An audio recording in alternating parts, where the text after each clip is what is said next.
Good evening, everyone. Welcome again to Snowy River Zen Center.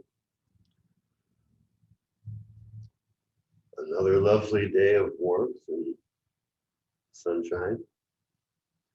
Days are getting longer. Uh, Only a few weeks ago, when I would leave for work at 6:30 in the morning, it would be dark.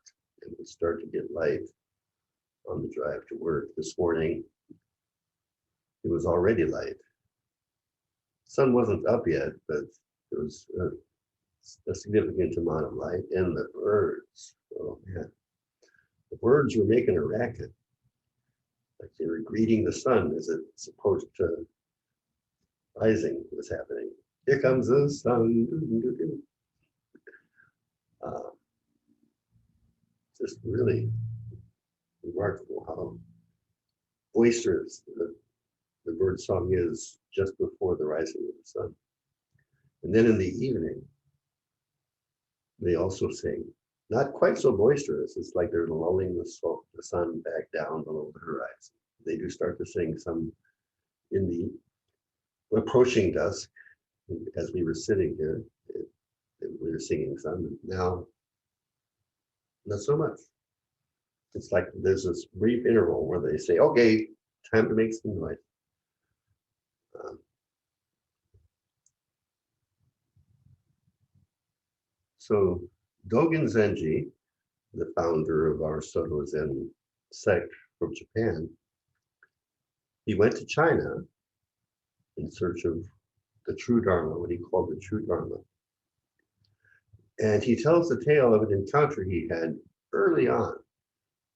I can't remember for sure if it was just when he got off the boat, but he met a Chinese monk who was there to pick up mushrooms, which makes me think it may have been right when he got off the boat because he was picking mushrooms that had been shipped to take back to his temple.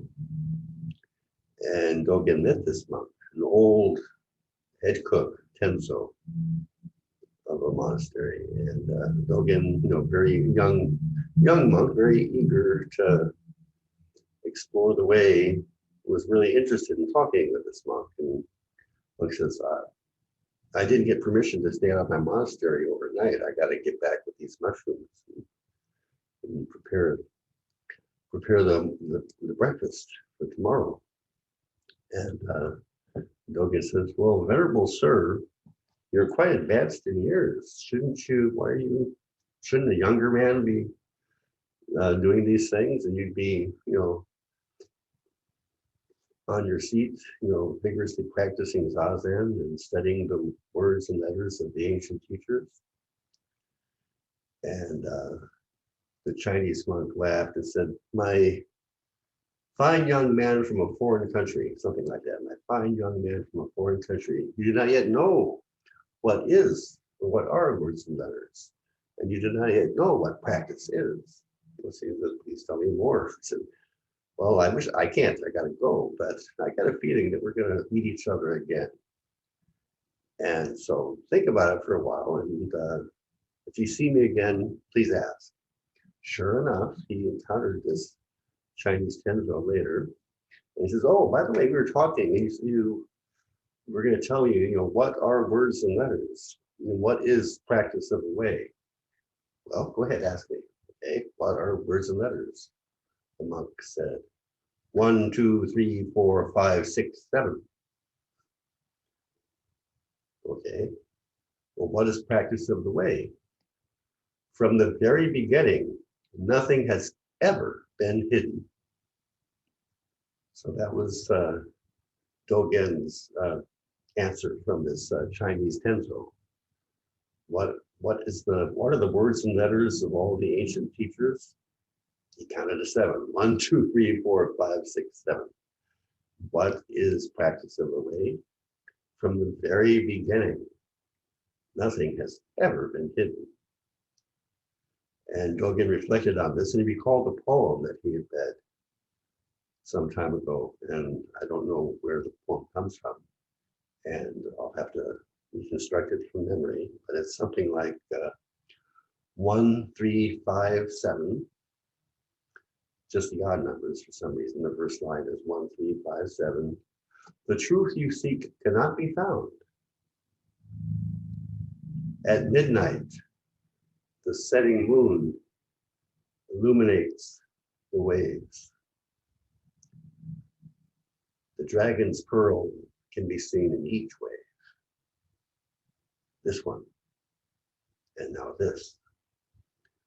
So 1, 3, 5, 7. The truth you seek cannot be found. At midnight, the moon sets into the ocean, illuminating the waves. The dragon's pearl can be seen in each wave. In this one, and now this. So in Chan and Zen lore, dragons are auspicious creatures. You don't slay them like Gregory. They're good guys. They're scary. They're a little intimidating. They've got these claws, and their breath is rather flamboyant. But they've got this jewel in their claw. So even though it's rather intimidating to deal with them, if you do it skillfully, you won't get hurt, and you might actually get your hands on the jewel. The jewel represents bodhicitta, way-seeking mind, Buddha mind, the truth we seek. And so 1, 3, 5, 7, the truth you seek cannot be found. You'll never figure it out. You'll never grok it. You'll never comprehensively get your thinking mind around it. It's not something that is amenable to ratiocination. It's not amenable to conceptual, analytical thinking. And that was the Tenzo's answer to Dogen. What are words and letters? 1, 2, 3, 4, 5, 6, 7. Pure abstraction. Pure abstraction. They missed the point. And so what is practice? From the very beginning, nothing at all is ever hidden. You can't get your mind around it, and it's in your face perpetually. That's what the monk was saying to Dogen, and that's what caused Dogen to be called this poem, which says exactly the same thing. 1, 3, 5, 7. You can't figure it out. You can't figure it out. You can't think your way through it. You can't find it that way. And it's in each wave. It's in this moment. And now this moment. It's in your face perpetually. It's in our face perpetually. And yet we can never grasp it. We can never nail it down. It remains ungrounded, perpetually in flux. So to illustrate this further, there's 2 stories, brief stories. One is the great Chinese master Shui Feng. Shui Feng had this habit of interrogating students that came to visit him with a simple question. What is it? He would always just ask, what is it? And so most of the stories that I've encountered, the students are dumbfounded by that question. They don't know how to respond. And I can't help but tell a tale I've told before. Early on in the history of Zen coming to America, or Buddhism, pardon me, coming to America, there was this event where a Korean Son Zen master and a Tibetan Lama were together. I'm not sure. I think the Zen master was Master Sensong. And I'm thinking Taratulkul, but I'm not sure. But anyway, a Korean Zen master was there and a Tibetan Lama. At one point, the master Sensong maybe reached into his sleeve and pulled out an orange and thrust it towards the Lama's face, saying, "What is it? What is it?" And the Lama got kind of flustered, confused, and turned to his translator and asked, "Don't they have oranges where this guy came from?" So, that's like a humorous anecdote about Shui Feng's question. What is it? What is it really? The thinking mind can't comprehensively pin it down. Logic, conceptuality is an artifact of the human that blossomed within the totality of being. It's a subset within the larger set of the nature of things. As a subset, it can't comprehensively enclose the fullness of reality. It's part of reality. It cannot enclose reality. It's an artifact that humans have created, a quite useful and elaborate and sometimes gorgeously beautiful artifact, but it is an artifact. Logic, conceptuality, it's something we have created in our reflective awareness. You know, it's a beautiful thing, but it's not up to the task of pinning down reality. And so the question, what is it, is not asking for a concrete, definitive answer. The other story, that's Shui Feng, is asking, what is it? The other story is Dongshan, another luminous Chinese master who was a student of Yuanyang. The day came when Dongshan was going to leave home, leave his monastery, and go out in the world and sell his wares, set up his own shop, start a temple someplace maybe. And so he's taking leave of his master, and he says, well, in the future, when I am asked, what is the essence of your teaching, Master Yuanyang? And Yuanyang said, just this is it. So that was Yuanyang's answer to Dongshan, just this is it. So on the one hand, we have Shui Feng saying, what is it? And Yuanyang answering, just this. But Dogen refers to these cases, or especially Shui Feng's, what is it? And he turns the question into a statement. He says, what is it? What is it? So these two questions are complementary. What is it? Just this is it. What is it? Just this. And so it's both a declarative and an interrogative at the same time. And that's the dynamics of the way. It's in your face. What is it? Beyond your habitual answers, beyond the categories of thought, what is it that thus comes? What is right in front of us? And Dogen's playing, it is what is it? Or what is it is it? Dogen's playing with that statement in his usual way of reforming it and changing it from an interrogative into a from a question into a statement, is showing the dynamics of how to engage the way. Nothing is hidden. It's in front of our face perpetually. But let's not take it for granted. Let's not assume that we know. Let us examine thoroughly, and the activity of asking brings it forward. We're engaged with it, we're part of it, but we haven't pinned it down.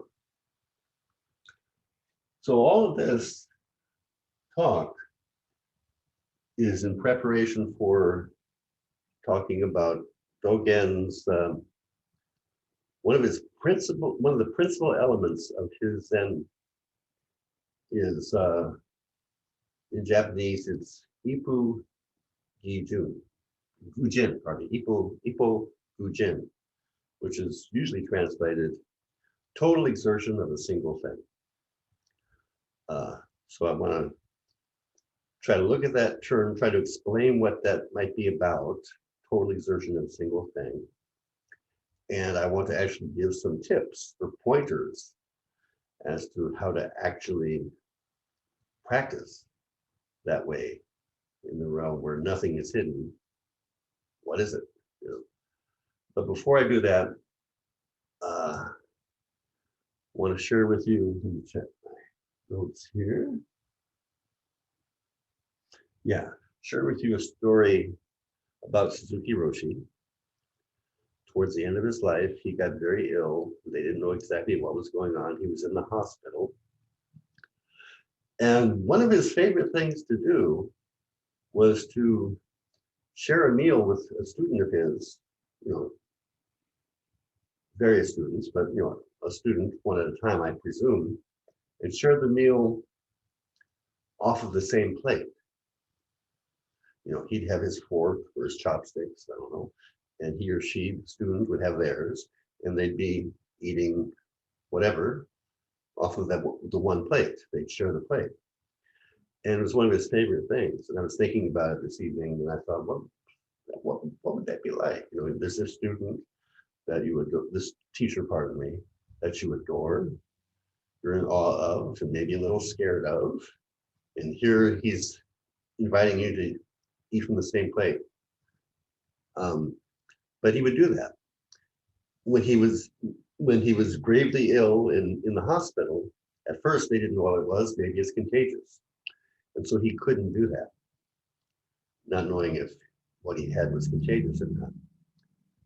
But then the diagnosis came back and it was cancer, stomach cancer, I believe, but cancer. So he had his diagnosis. And so shortly after the diagnosis, he sees Yvonne Rand in the doorway to his hospital room. He goes, "Oh, hey, Yvonne, come in here, please. Hey, I have cancer. We can eat off the same plate again." And so most of us, if we just received a terminal diagnosis, we would probably be in a certain state of mind, you know, oh, geez, no, I don't have long to live. And our minds would be in the future with anxiety or dread or trying to come to terms with it. But he saw Yvonne, and the first thing that comes into his mind, hey, that thing I love to do that I couldn't do for a while, I can do again. Hey, cool, or something like that, I don't know. So what does that say about how he dwelled in time or in the moment, about his way of relating to being? Which I think, you know, I thought of this story because I'm not quite sure how, but I think it kind of has some bearing on this total exertion of a single thing. Hypofugen. Did I get it right? Check my notes. Fugen.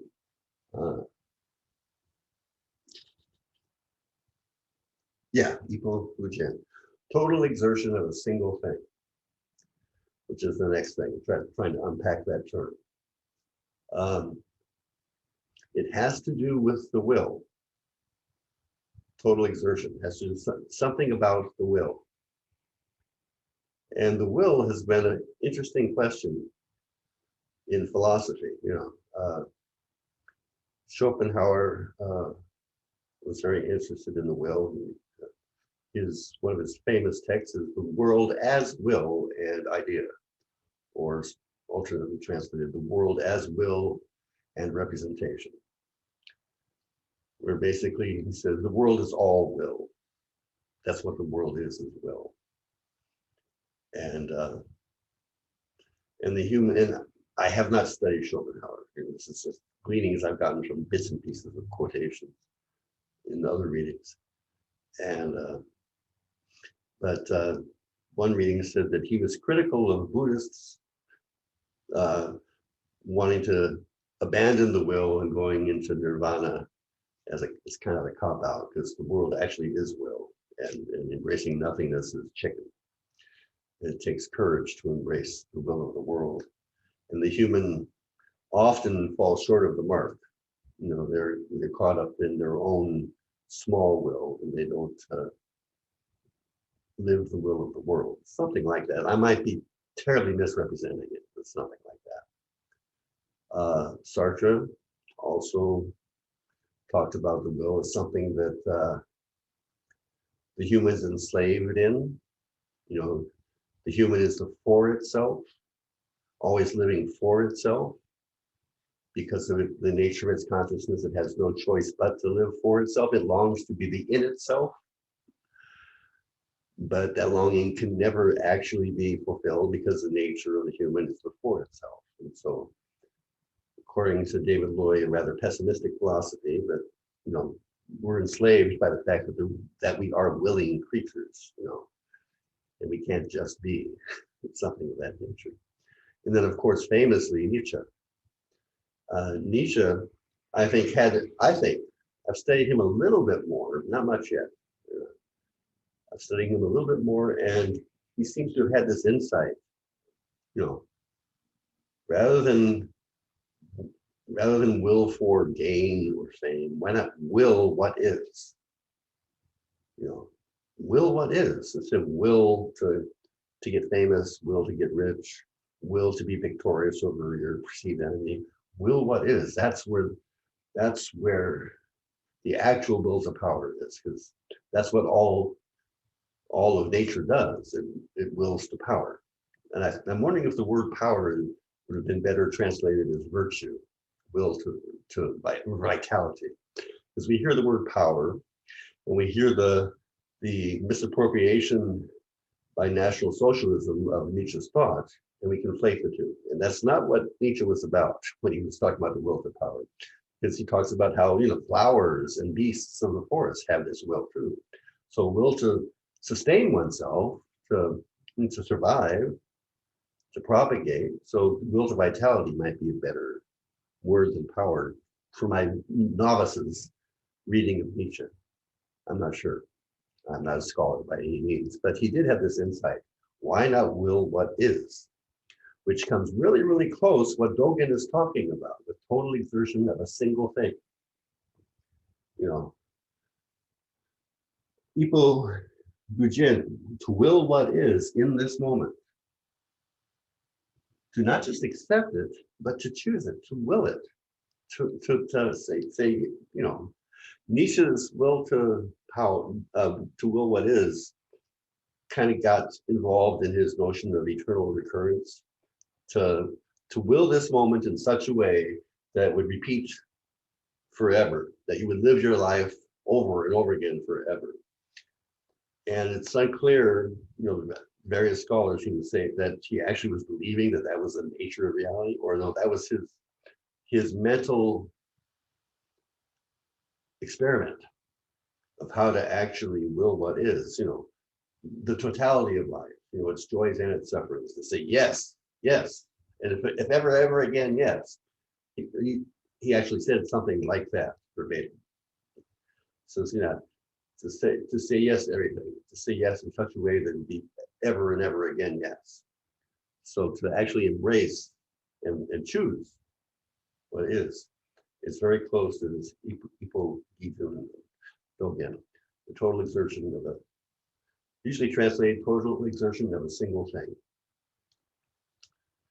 Interestingly, in Stephen Heine's latest book on Dogen, readings in Dogen's Shobogenzo, for Treasury of the True Dharma, just published last year, there's a sentence where he talks about actualizing one's Dharma position by the total exertion of arising becoming. Actualizing one's Dharma position by the total exertion of arising becoming. So, and he doesn't offer any footnotes to that statement, but the structure of that statement, I'm pretty convinced that he's talking about Ipo Gujen when he says that. The total exertion of what? The total exertion of arising becoming. Arising becoming. Which begs the question, what does arising becoming mean? To try to illustrate that, I'm going to share again with you a couple of Chinese words that I've mentioned before. And I'm getting the definitions from the glossary in this wonderful little book, Basho and the Tao, the Chongzu and the Transformation of Haikai. Haikai is a poetic form, a precursor to haiku. And so this book is, you know, looking at the poet Basho and tracing and explicating the Taoist references and influences. But the two words I want to look at from Taoism, first one is Dao Zhuo.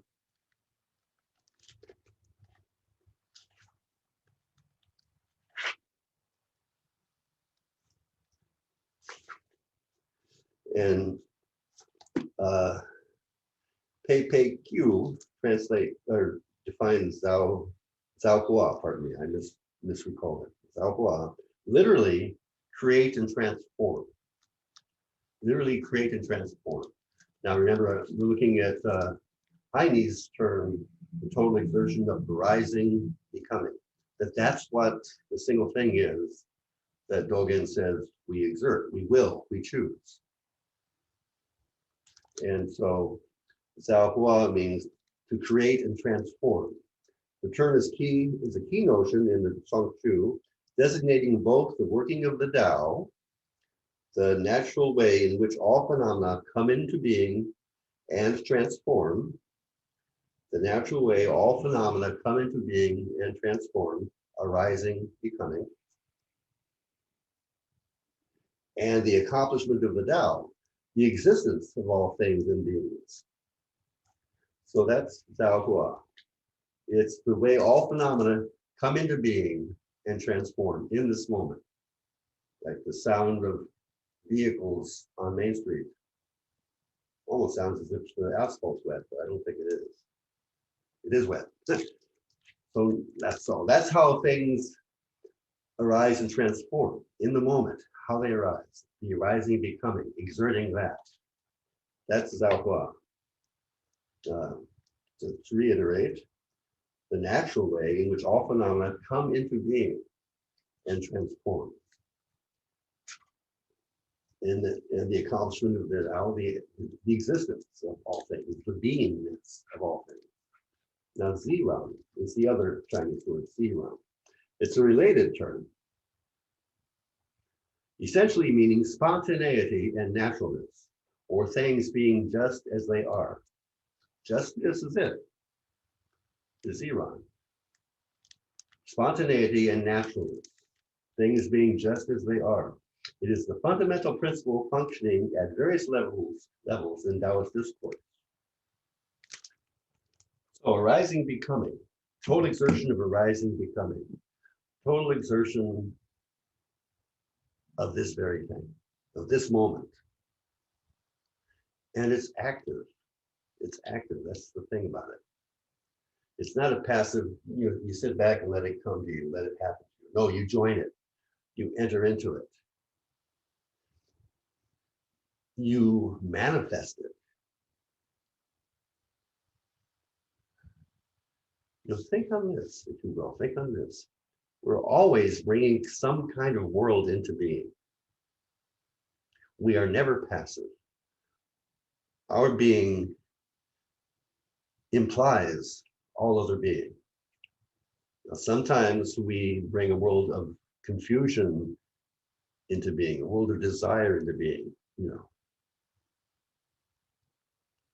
where everything we see is something we want to get, or a world of fear into being, where everything we see is a threat.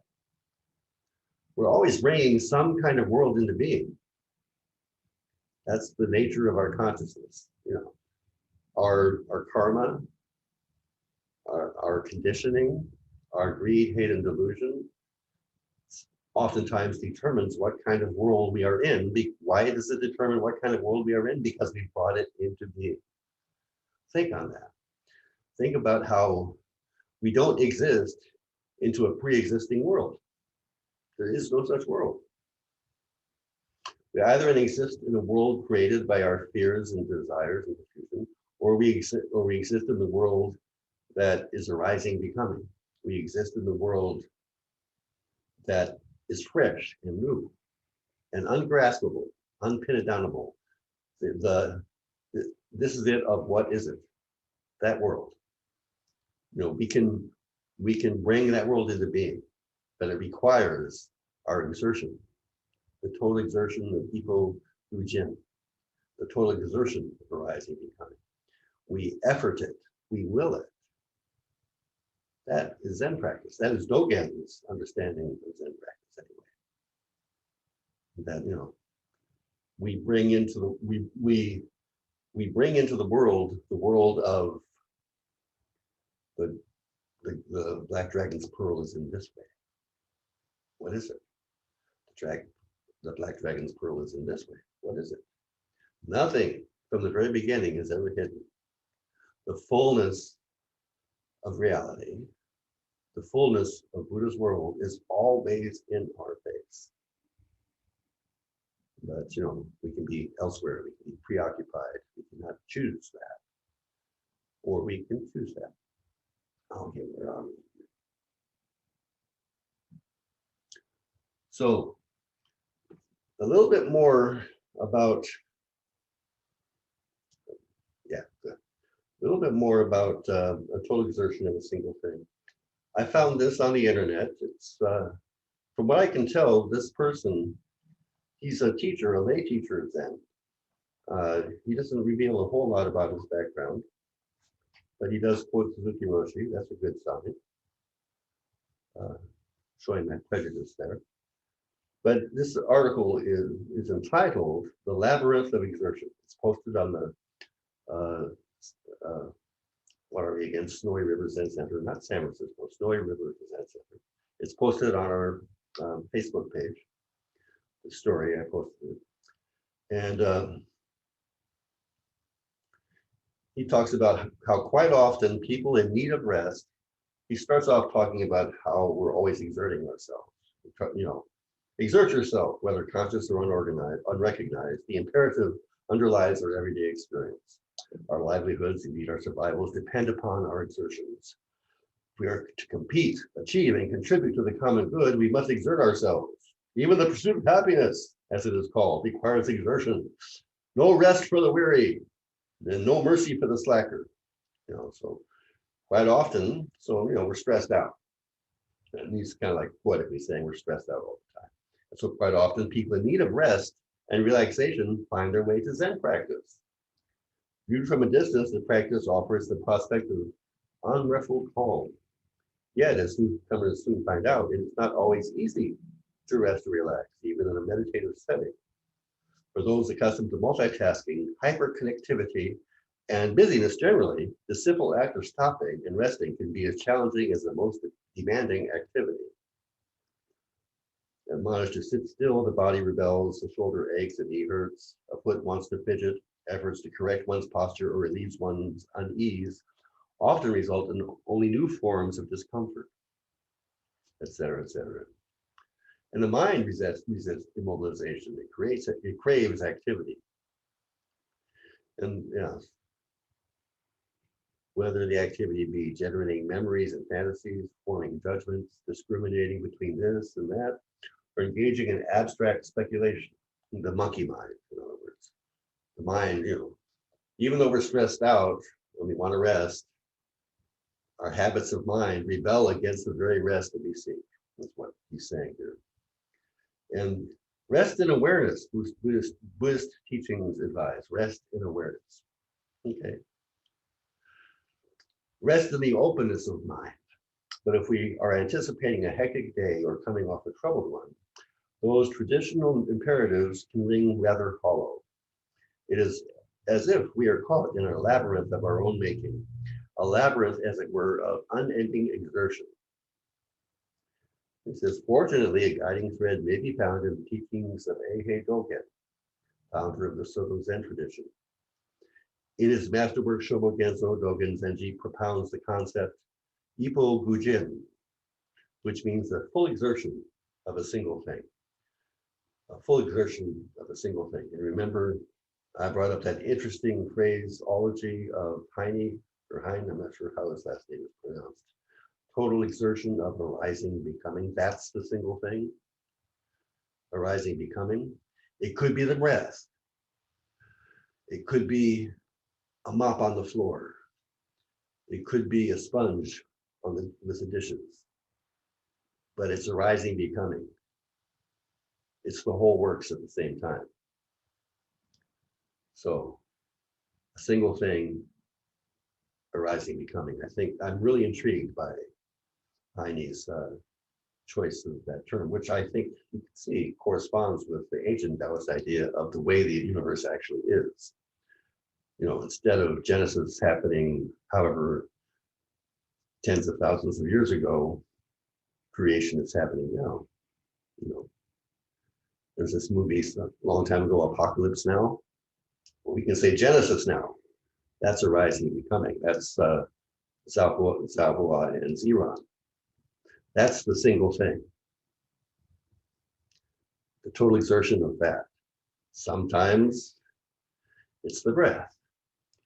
Sometimes it's the way you open a door. But it's connected to the whole works. It's all being. You know, Buddha nature is all are. It's the whole works as just this thing. Just this is it. What is it? Well, it's arising and becoming. It's all changing. The full exertion of a single thing. This may sound like yet another form of striving. This is the key point, but it's actually quite the opposite. Far from adding another burden, the practice offers a path towards rest. Gujin, pardon me, has been variously translated as total realization, total penetration, total manifestation, and most often total exertion. The scholar and translator Francis William Cook explains the concept this way.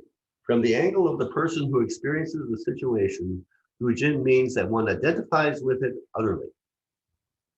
Looked at from the standpoint of the situation itself, the situation is totally manifested or exerted without obstruction. By obstruction, Cook means those preferences, discriminations, judgments that reinforce a sense of me and keep us from identifying with our present situation. Practicing Gujin, we wholeheartedly enter the situation, however unattractive or unnerving it may be. Cancer. I can eat from the same plate again, you know. So wholeheartedly enter the situation. You know, Suzuki Roshi, when people would express consolation and grief for its cancer, he says, cancer is my friend. I'm going to do my best to take good care of it. You know, this is what the universe is presenting to me. How, you know, this is the dragon's pearl in this way. This is what what is it? Well, this is it. It's cancer. You know, how do I see, that, this as the dragon's pearl? This is the way that comes. How do I totally exert this? Totally receive and manifest it and plumb the depths of it. So, practicing Gujin, we wholeheartedly enter the situation of arising and becoming, however attractive or unnerving it may be. We immerse ourselves totally without, as Cook puts it, omitting even a fragment of ourselves from the act. Without omitting even a fragment of ourselves from the act. In other words, we burn ourselves completely, like in Suzuki Roshi's No Trace, like a good bonfire. We don't withhold any of ourselves. We extinguish ourselves in the manifestation, in the illuminating of this arising becoming. We don't withhold anything. We expend our total life force in willing this moment, however it is. Framed in this fashion, let's see, it may seem to require effort, and in its own way it does. Can we really allow the situations in our lives to manifest themselves, to be as they are, unaltered by our habitual manipulations? And it goes on a little bit like that.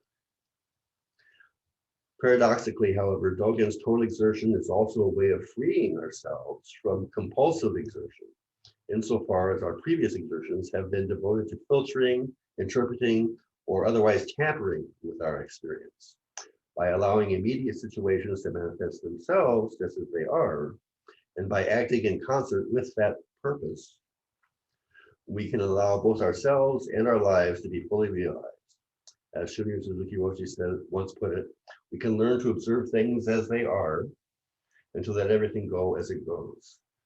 I think maybe he's misquoting, because almost always Suzuki Roshi would say to observe things as it is. And once he corrected himself, once he said to observe things as they are, or more correctly, I should say, things as it is. So he corrected himself. And once, when somebody was transcribing one of his talks, they approached him thinking it was broken English. And Roshi, don't you mean things as they are? No, I mean things, plural, as it is, singular, So he's making a point about the merging of difference and unity there. Something about the nature of arising and becoming. It's just mopping the floor. Things. But the floor is connected to everything. It doesn't, floor includes all being as it is. So different little things, and one, like I said, I think it was last week, it's not two, it's not one either, Buddha nature. Okay, so that's a little bit about Ipo Gujin from that article I found on the internet. So there's an exertion of like Nietzsche's insight. Why, rather than exert ourselves with our will to accumulate wealth, fame, victory over our enemies, why not will what is? That's the way to freedom. Will what is to the extent that you would live it over and over and over again. So he was talking about our innate need to engage, our innate need not to be passive recipients, but to be participants, to do our thing, but to do our thing as the thing. It's very interesting. And that's my understanding of Dogen's total exertion of a single thing. In the fascicle Valley Streams, Mountain Colors, Dogen quotes Su Dong Po, a famous poet, and a famous poem. The poem has become famous. In fact, the whole fascicle of Valley Streams, Mountain Colors is a commentary on that one 4-line poem.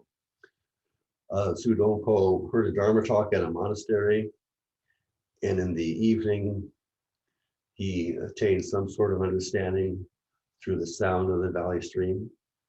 He had an awakening experience, inspired by the Dharma talk, as far as I can tell from the reconstruction I've come across. And so he wrote this poem. And the poem is the valley stream. The sound of the valley stream is his long, broad tongue, his meaning Buddha. So the sound of the valley stream is Buddha's long, broad tongue. The colors of the mountains are his true body. Last night, hearing 84,000 verses of sutra. Come the morning, how to even speak of it. So something like that. So the sound of the Kinnickinnic River is Buddha, is the truth, is the black dragon's pearl, arising, becoming in this moment. The color of the fresh buds on the trees right now, that bold, bright green color that's starting to appear, is Buddha's true body. Last night, hearing 84,000 verses of the Buddha's word in the stream, the poem is implying, in the sound of the stream. Come the morning, how to begin to speak of it. What are words and letters? 1, 2, 3, 4, 5, 6, 7. E equals MC squared, 0 equals infinity. It's all abstract. So I can't use words.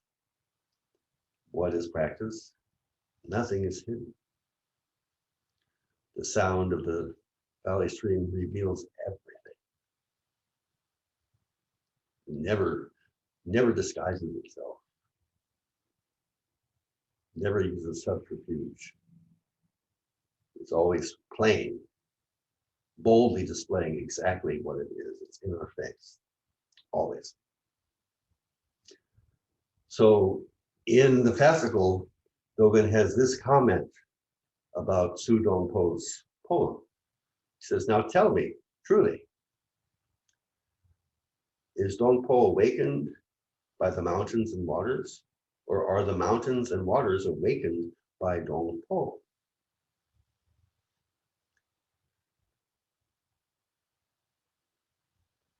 We bring this moment into being, and it brings us into being. It's a reciprocal activity that is one whole. It's kind of like an arbitrary verbal distinction to say I bring it into being and it brings it into being. That, you know, that's a crude approximation of the actuality of this mutual arising that is happening. It requires our participation, and it gives us our life. It's a marvelous, marvelous dance. This total exertion of a single thing. Now, I said I was going to give some tips, and we've got just a few minutes left for the tips. How to actually get a toehold on practicing this way. You know, if you're a rock climber, you're looking for holds. You know, you can find the tiniest little hole to stick in the tip of your thumb, and then hang your entire body weight from it. So practice is sometimes like that. You know, you say, you know, follow your breath.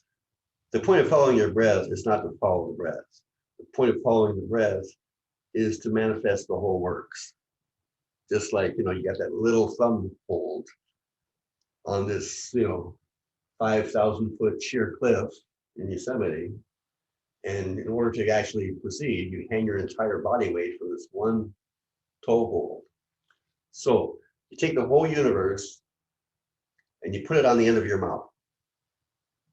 That's kind of the dynamic of the total exertion of a single thing, which is simultaneously the total exertion of the totality of arising and becoming. That's the mechanics of it. That's Dogen's understanding. His big understanding is that practice is the same thing as realization. It's an activity. It's a verb. It's not a noun. It's not an attainment. It's an engagement. It's an activity. So, tip number one, mindfulness versus habit energy. And I've talked about this before. One time, Reb Anderson pointed out that if you sit down in a chair and just collapse into it mindlessly, it's a total net energy loss. If, however, you approach the chair and you sit down with full awareness and attention, it's a total net energy gain. And so I've suggested in the past, wherever that is, what room did we keep the past in? I forget. I suggested that you pay attention to habit energy, that you notice catch yourself doing something habitually. Closing the car door, that's a good one. You know, you just mindlessly swing it and let it slam, or do you actually reach out, grab the handle, and pull it? Are you with it? Do you will to be with it, or do you let habit energy will you to be someplace else? To study your will in terms of mindfulness and habit energy. Are you willing this moment, as unpredictable and as undefinable, as ungroundable as it actually is? You know, you can't control it, but you can will the spontaneity of it. Or do you will to be elsewhere? So that's one pointer, is work with habit energy. Habit energy is a necessary part of living. It's not bad, but it can be tyrannical if we don't discipline it. Say, not now. You know, when somebody cuts in front of me and I have to slam on the brakes, I want you there. But right now, I want to take a break from you, and I want to feel what it's like to join this. So habit energy, that's one tip. You know, as far as, you know, Ipo Fujin, total exertion of arising and becoming of this moment, of a single thing. Habit energy can be a good way to study. Breath. If you're mindful, and if you're in the zone where you can cultivate mindfulness, whatever that might mean, coordinate your activity with the breath.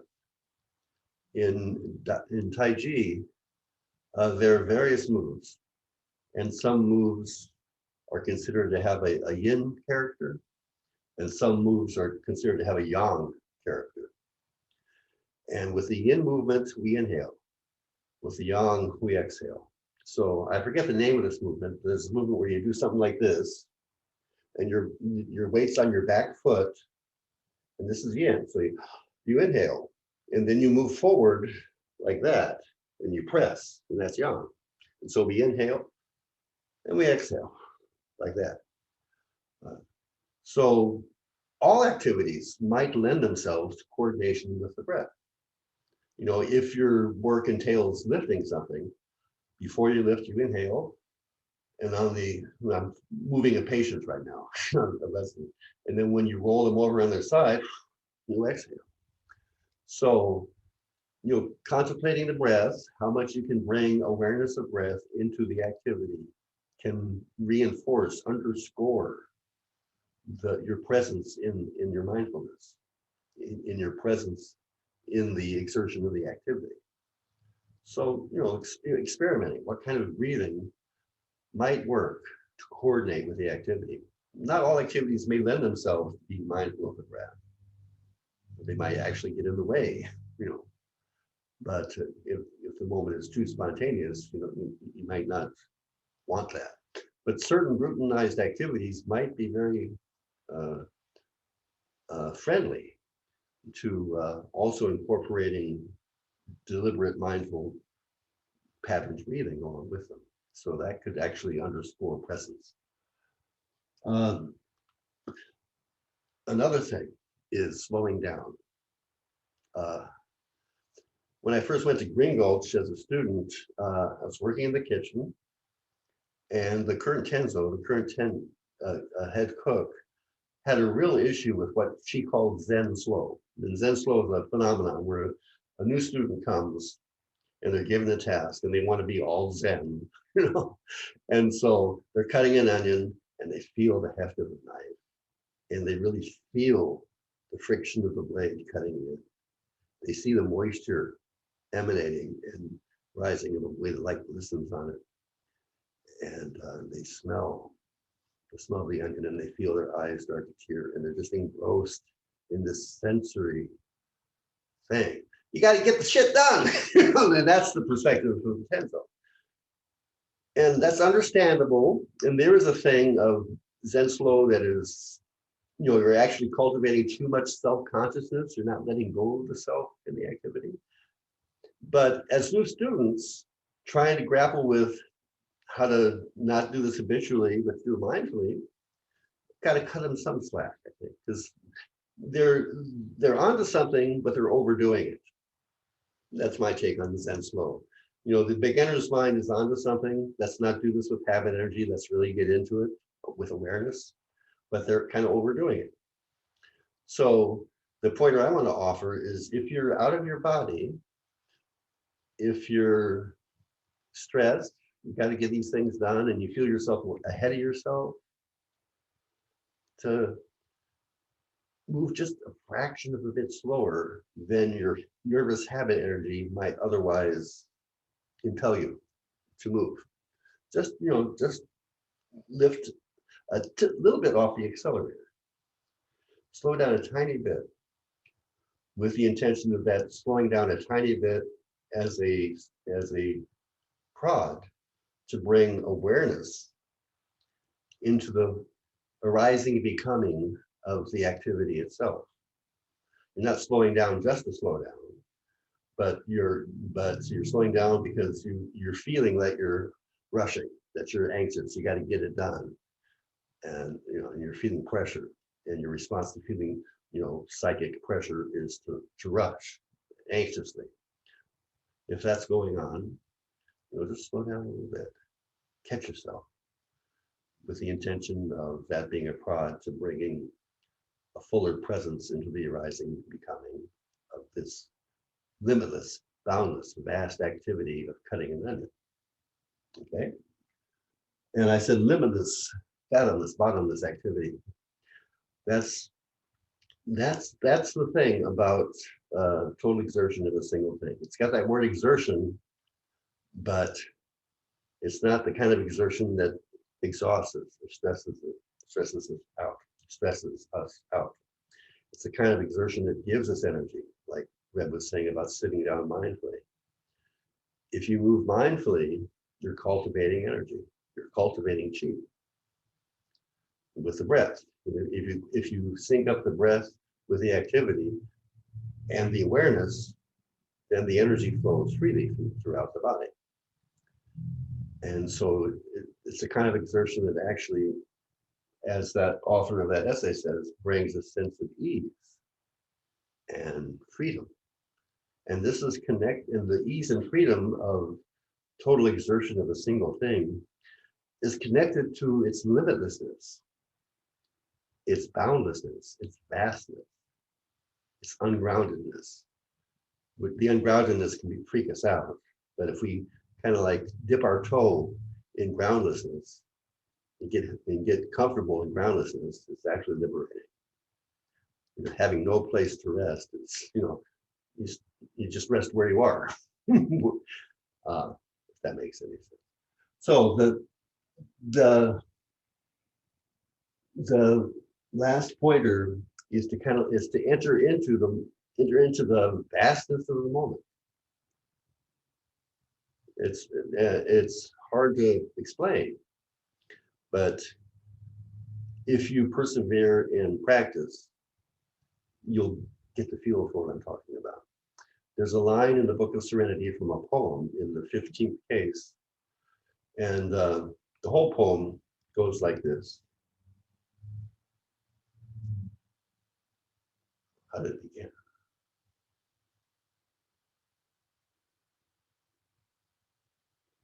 A 1,000-year shadowless tree, the bottomless shoe of the present, abiding master of the moon over the 1,000 peaks, robe and bowl, a valley and clouds.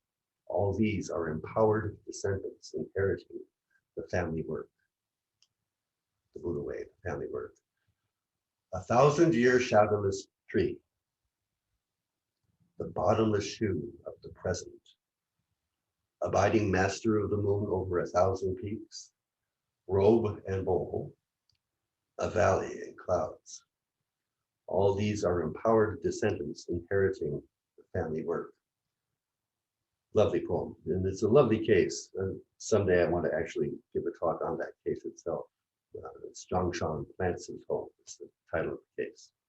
And that's the commentator's poem, kind of encapsulating the whole case. The line I want to look at is the bottomless shoe of the present. It's a very interesting image, metaphor. You got this shoe. You'll need to unlock your iPhone first. Sorry, I did mute it, but that accidental Siri bypassed the mute. So last week or some week, it made a noise and I forgot to mute it. This week, mute that phone. And I did, but Siri doesn't care. My apologies. So that line, the bottomless shoe of the present. You've got this shoe. And there's only one place to put your foot in, and you got to kind of like wiggle in there, that's the nature of a shoe, right? You got to like get your foot in that opening, you got to be on the spot. If you're over here, you're not going to get the shoe on. So at first it's a very constrained, confined experience. But this shoe has no bottom. So once the foot's in there, you can wiggle your toes all you want. That's what Ipo Ujin is like, total exertion of a single thing. Just mop that floor. Don't think about what you're going to do when you get off work. Don't think about what happened yesterday. Be right there with that mop on that floor. And if you're there, You're in the universe, baby. You're in the whole works. You've brought yourself to here and now, which has no bottom, has no limit, has no ground. It's all arising, becoming. You can't grasp it, but you're there. And that just gives you home. That gives you complete composure, complete ease of your being. When you come to that place, all what Suzuki Roshi says, all the concerns and all the problems of life will vanish. He actually says that, you know, that if you continue in connection with the Bodhisattva vow, but same thing. If you arrive at Buddha land, Buddha's pure land, that's what we're talking about, which is just this is it. Buddha's pure land, pure land. You arrive there, you can move your toes all you want. You're at ease. You've exerted yourself fully and you're completely refreshed, completely at ease. Each thing presents everything to you. The sound on Main Street says it all. No longing, no anxiousness, no striving. I guess that's the secret. It's exertion with no striving. It's in your face always. Every wave delivers it. You don't have to be anxious about when it's going to get here. You just have to be around. You just have to be here. So that's the talk, I think. Total exertion of just this. Total exertion of just this is how we'll title this talk.